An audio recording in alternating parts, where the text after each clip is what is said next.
as I do now. Whenever I was a kid, I associated earth with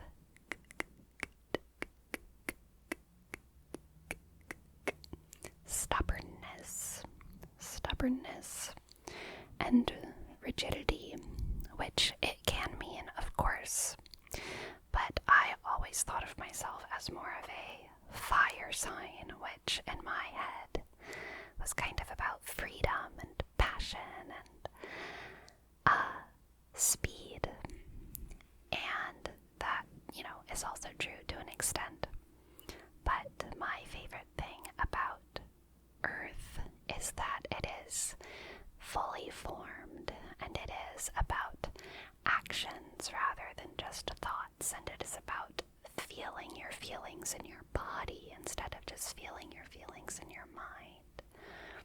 And it's, literally just the most grounding element.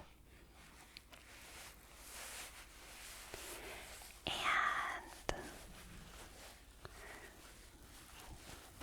one of the reasons, or I guess one of the ways that my love for Earth comes out is in my appreciation for crystals and nature and animals and all of those things.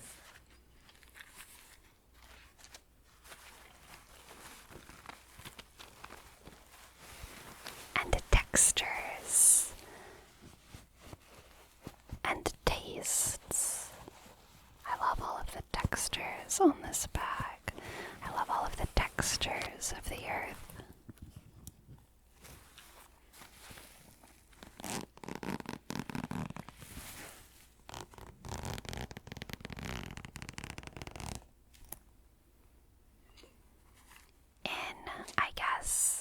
Spiritual circles, one of the indicators that maybe someone is very new to those sorts of realms of knowledge is the very shallow categorization of Earth as money or finances. And water. I was about to say cups, because I was thinking about tarot, but water, which is associated with cups. Water as love, or just feelings. Air as intellect, and fire as, sexual anything. Those are very, very shallow categorizations, because the earth has in the past been associated with your physical security. And so a lot of times we read that in contemporary society as having to do with money and finances, but really,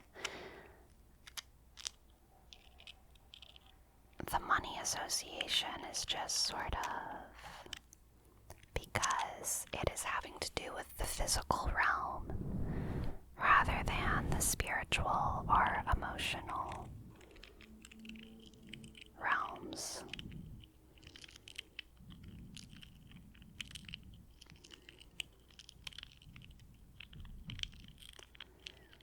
But Earth is also kind of, it doesn't place value judgments on things in the same way that something like air or water energy might.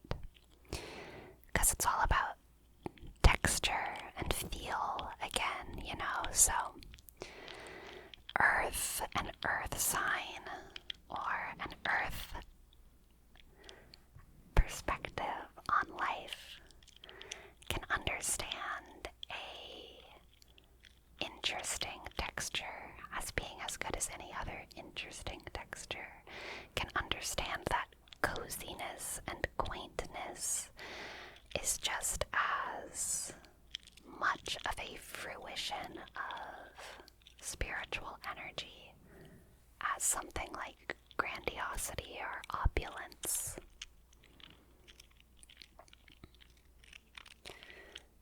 Earth brings to fruition what the other elements hold inside at some level. Fire. I don't want to talk too much about the other elements, but it's hard not to go into it at least a little bit. Fire is the breath of life. It is pre-thought.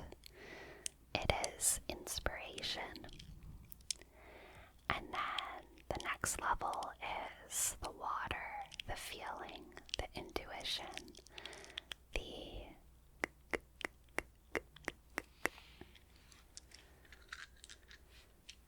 the shape, the shaping of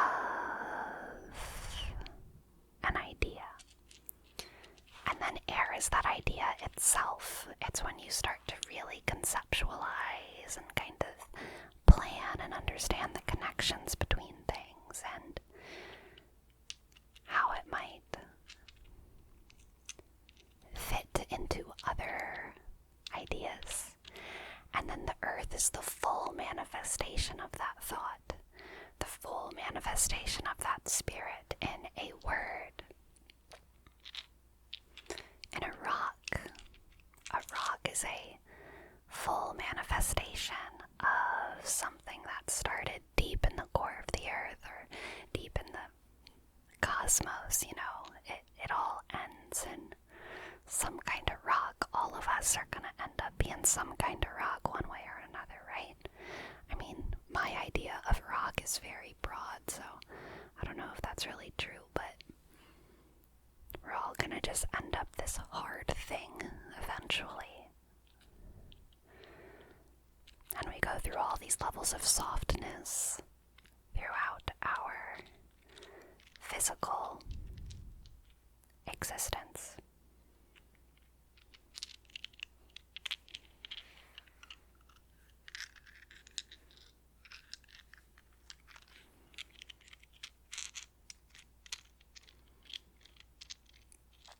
But to get in touch with your earth energy,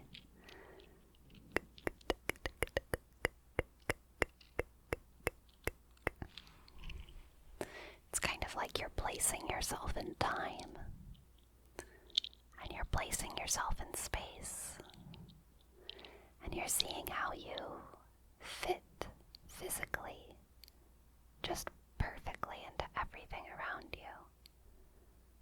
Like the air has a spot in it just for you. The air has a spot just for you.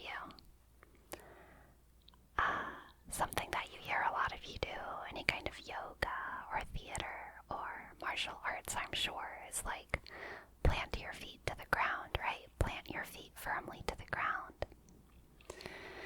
But that same kind of logic can be applied to almost any position that you're in. Whatever parts of you are touching the ground, whether you're sitting in a chair, you can, apply this to the chair, or sitting in bed, you can apply this to the bed, or standing, or sitting on the floor like I am. Whatever parts of your body are the lowest are touching that surface that's holding you. You can plant those there, and the air is your soil. And you want to orient yourself correctly in this little planter in the same way that you would put a little cactus spine into the dirt and make sure that the parts that are facing up should be facing up and the parts that are facing down are facing down, so that it can root correctly into the soil, so that you're setting it up for success.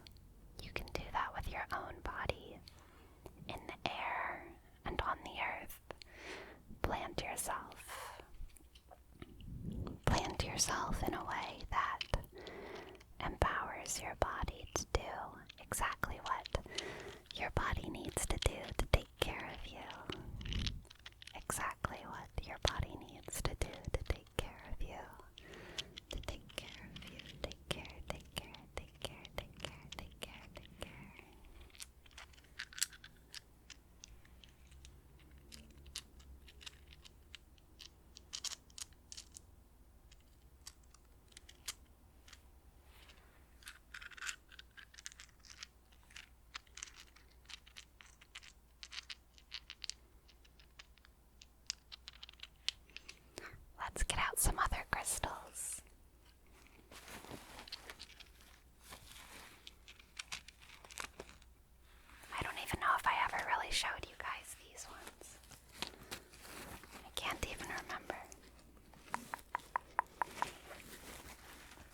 this is just an ordinary rock that I found and really liked, and so I kept it. Ordinary rock, rock, rock, rock, rock, rock, rock, rock, rock, rock, and roll. Rock and roll, rock and roll, rock and roll. Rock and roll, rock and roll, rock and roll, rock and roll, rock and roll. Rock and roll, rock and roll. Anyway,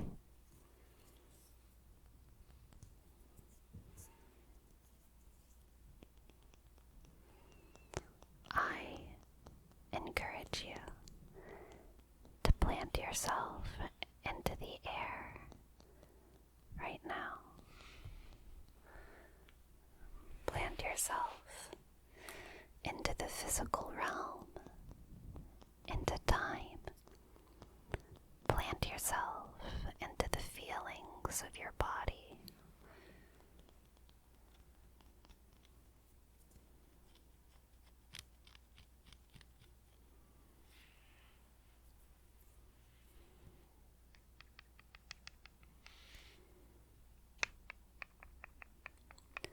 Plant yourself into the sounds that you hear.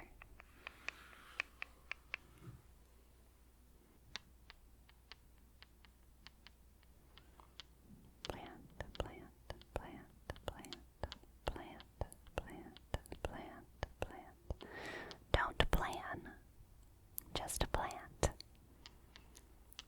Don't plan, just plant.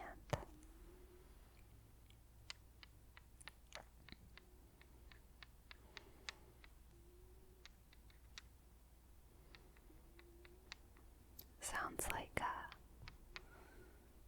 I don't know, kind of like a hippie slogan for a rewilding effort or something. Not rewilding, that's not the right term. What is it called whenever you just do like survival of the fittest style gardening and you just kind of throw seeds?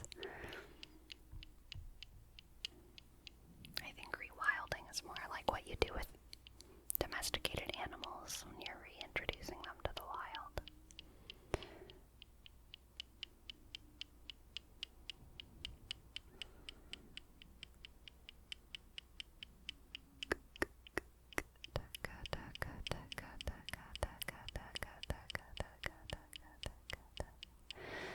Plant yourself into the sounds, into the air, into your body, into your body. Plant yourself into your body. Feel your feelings is something that a lot of, mental health people say. And a lot of times it kind of seems like what the heck does that even mean? Like, they're feelings. Of course I'm feeling them. I'm feeling them a lot. Thank you very much. But from what I understand, the actual meaning of that phrase is to place the feeling in your body instead of just, feeling your anger or feeling your stress. To feel your feelings, what that means is to say, how does this feeling feel? Is there a tightness in my throat? Is there a buzzing in my head? Is there like this empty pit inside of me, or a really heavy pit? Like what is the feeling, the physical feeling of my feeling? And if you find that physical feeling, for me a lot of times my anxiety feels like some sharp thing inside of my head, like a sharp staticky.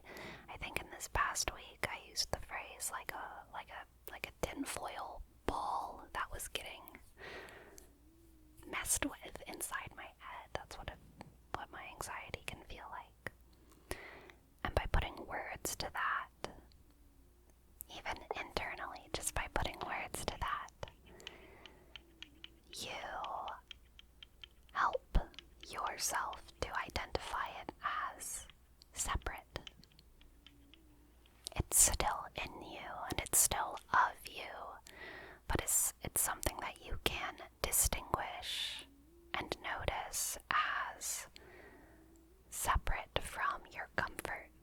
and separate from your safety. And it's not then about, like pushing it out or rejecting it, but just saying like, oh, hello tinfoil ball, I see you there. I acknowledge you. I feel you. I feel ya. I feel ya. I feel ya. I feel ya.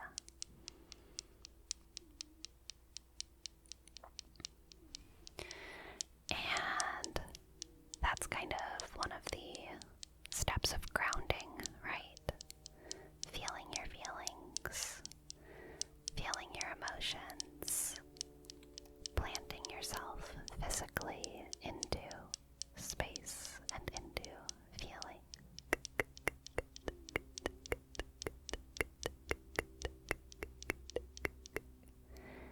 Agate, agate, agate, agate, agate, agate, agate, agate, agate, agate, agate, agate, agate, agate, agate,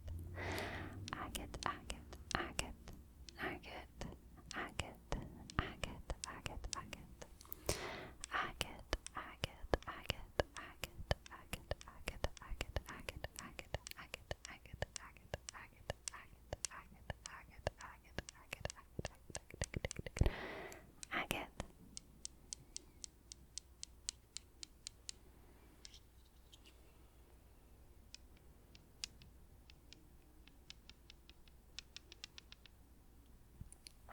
Anyway, I don't really know why I wanted to like ramble about earth and grounding so much today, but I just really felt like it. So I hope this video wasn't too, I don't know, weird or out there. Not out there, like almost boring. I hope it wasn't too boring, I guess. But I hope that you feel relaxed and calm and maybe a little bit more grounded. And